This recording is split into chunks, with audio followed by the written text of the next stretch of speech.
Okay, Zumba എന്തുകൊണ്ട് Zumba മാത്രം? അത് താങ്കൾ പറയും. ഒരുപാട്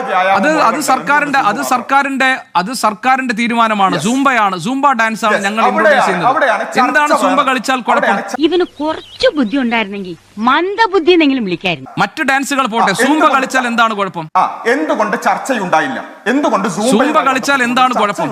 എന്റെ ചോദ്യത്തിന് മറുപടി, സൂംബ കളിച്ചാൽ എന്താണ്? സൂംബ മാത്രം, അതാ നിന്റെ വിഷമം. അത് പോട്ടെ, സൂംബ കളിച്ചാൽ എന്താണ്? സൂംബ മാത്രമാണെന്നുള്ളല്ലോ നിങ്ങളുടെ പ്രശ്നം. നിങ്ങൾ സൂംബ കളിക്കില്ല എന്നാണ് പ്രശ്നം. സൂംബ മാത്രമാണോ എന്നുള്ളതല്ല നിങ്ങളുടെ പ്രശ്നം. നിങ്ങളുടെ പ്രശ്നം നിങ്ങൾ സൂംബ കളിക്കില്ല എന്നുള്ളതാണ്. സൂംബ കളിച്ചാൽ എന്താണ് പ്രശ്നം? പിന്നെ താങ്കൾ പറഞ്ഞത് പ്ലഷർ സീക്കിങ്ങിന് വേണ്ടിയിട്ടാണ് കുട്ടികൾ പോകുന്നത്. ഏത് ആധികാരിക പഠനമാണ് പറഞ്ഞിട്ടുള്ളത് പ്ലഷർ സീക്കിങ്ങിന്റെ ഭാഗമായിട്ട് മാത്രമാണ് കുട്ടികൾ ലഹരിയിലേക്ക് പോകുന്നതെന്ന്? ഞാൻ മാത്രമല്ല, അവരെല്ലാവരും അങ്ങനെ പറഞ്ഞിട്ടുള്ള ആധികാരിക പഠനം ഏതാണ്? എന്തിനാണ് താങ്കൾ സൂംബയെ മാത്രം എതിർക്കുന്നത്? ഇത് മാവോയുടെ കാലത്തുള്ള ചൈനയിലൊക്കെ ഉണ്ടായിരുന്നു. അതായത് ഗവൺമെന്റ് ഒരു കാര്യം നിശ്ചയിക്കും, ഗവൺമെന്റ് എന്ത് ചെയ്തു, നിങ്ങൾ നിർബന്ധമായിട്ടും ഷോർട്സ് ധരിച്ച് നടക്കണം. അതൊരു അങ്ങനെ ഒരു ഇമ്പോസ്ഡ് കൾച്ചറൽ ഫാസിസം. അർത്ഥം എനിക്ക് അറിഞ്ഞൂടാ, നല്ല വെയിറ്റ് ഉള്ള വാക്കല്ലേ. അത് മാവോയുടെ കാലത്തുള്ള ചൈനയിലും അതുപോലുള്ള ഫാസിസ്റ്റ് കൾച്ചറൽ ഫാസിസത്തിലൊക്കെ നടക്കും. ജനാധിപത്യമാണ് ഇവിടെ എന്ത് കാര്യം നടപ്പിലാക്കുമ്പോഴും ചർച്ചകൾ വേണം. അതിനോട് വിയോജിപ്പുകൾ ഉണ്ടെങ്കിൽ അത്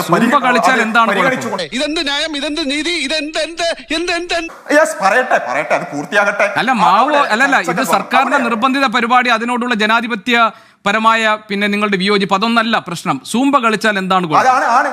എന്ത് പ്രഹസനമാണ് സജി. സൂംബ എന്നുള്ളതിന്റെ അതിന്റെ കൾച്ചറൽ എലമെന്റുകളോട് യോജിക്കാത്ത ഒരുപാട് ആളുകൾ ഉണ്ടാകും. അങ്ങനെയുള്ള ആളുകൾ ഉണ്ടായിരിക്കെ ജനാധിപത്യ രാഷ്ട്രത്തിൽ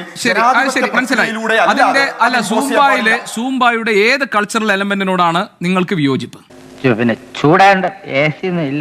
ഒരു മണ്ടൻ ഇതിനെക്കുറിച്ച് പറഞ്ഞത് ആൾക്കാർ എന്തുകൊണ്ട് കഥകളി കളിച്ചുകൊണ്ട് അവരുടെ ജോലിയിലേക്ക് പോകുന്നില്ല എന്നാണ്. കഥകളി എന്താണ് എന്നും അത് പൂർണ്ണമായിട്ടുള്ള ഒരു നൃത്ത രൂപമാണ് എന്നും അതൊരിക്കലും ഒരു വ്യായാമ മുറയല്ല എന്നുമൊക്കെ അറിയാത്ത മണ്ടന്മാരും നമ്മുടെ നാട്ടിലുണ്ട് എന്നുള്ളതാണ് വസ്തുത.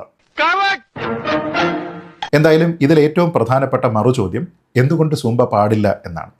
അപ്പോൾ ഇവരെ സംബന്ധിച്ചിടത്തോളം എന്തുകൊണ്ട് സൂംബ പാടില്ല എന്നതിനെക്കുറിച്ച് അവർക്ക് കൃത്യമായിട്ടുള്ള യാതൊരു വിധത്തിലുള്ള നിർദ്ദേശങ്ങളോ അഭിപ്രായങ്ങളോ ഇല്ല. സൂംബ ആൾക്കാരെ എങ്ങനെ സഹായിക്കുന്നു എന്നതിനെക്കുറിച്ച് ശാസ്ത്രീയമായിട്ട് എന്ത് തെളിവുകൾ എന്നൊക്കെയാണ് ഇവർ ചോദിക്കുന്നത്. ശാസ്ത്രീയമായിട്ടുള്ള അനവധി പഠനങ്ങളുണ്ട്. അതുകൊണ്ട് തന്നെ ലോകത്ത് ഏതാണ്ട് എല്ലാ രാജ്യങ്ങളിലും വളരെ കൃത്യമായിട്ട് ഔദ്യോഗിക സംവിധാനത്തിൻ്റെ ഭാഗമായും സ്വകാര്യമായും ഒക്കെ തന്നെ വിദ്യാഭ്യാസ സ്ഥാപനങ്ങളിൽ, ഓഫീസുകളിൽ, മറ്റ് കൂട്ടായ്മകളിലൊക്കെ തന്നെ സൂംബ ഡാൻസ് കൃത്യമായിട്ട് തന്നെ നടന്നു പോകുന്നുണ്ട്. എന്തോ അലമ്പുണ്ടാക്കാൻ വന്നിരിക്കുക.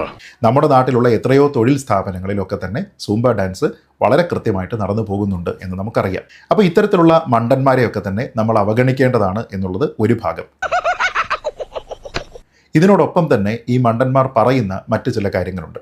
ഇത് വേറൊരു കൾച്ചറിൻ്റെ ഭാഗമായിട്ടുള്ളതാണ്. അതുകൊണ്ട് അതിലുള്ള സാംസ്കാരികമായിട്ടുള്ള എലമെൻറ്റുകളെ സ്വീകരിക്കാൻ നമുക്ക് കഴിയില്ല എന്നാണ്. എന്നാൽ എന്ത് തരത്തിലുള്ള സാംസ്കാരിക എലമെൻ്റാണ് ഇതിൽ ദോഷമായിട്ടുള്ളത്, എന്ത് തരത്തിലുള്ള ഒരു സംസ്കാരത്തിനെ നമ്മുടെ മേലേക്ക് അടിച്ചേൽപ്പിക്കുന്നത് പോലെ ഇതിൽ പ്രവർത്തിക്കുന്നുണ്ട് എന്നതിനെക്കുറിച്ച് വിശദീകരിക്കാൻ ഈ മണ്ടന്മാർക്കൊന്നും തന്നെ കഴിയുന്നില്ല എന്നുള്ളതാണ് വസ്തുത. ഇതൊന്നും പറയാൻ പറ്റൂലെങ്കിൽ മിണ്ടായിരിക്കണം കേട്ടാ.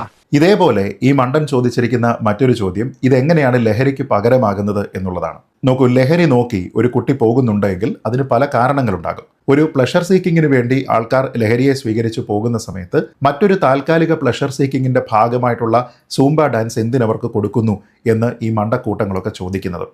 അവമാനിക്കരുത്, ഞാൻ നല്ലൊരു കുടുംബത്തിൽ പറഞ്ഞവനാണ്.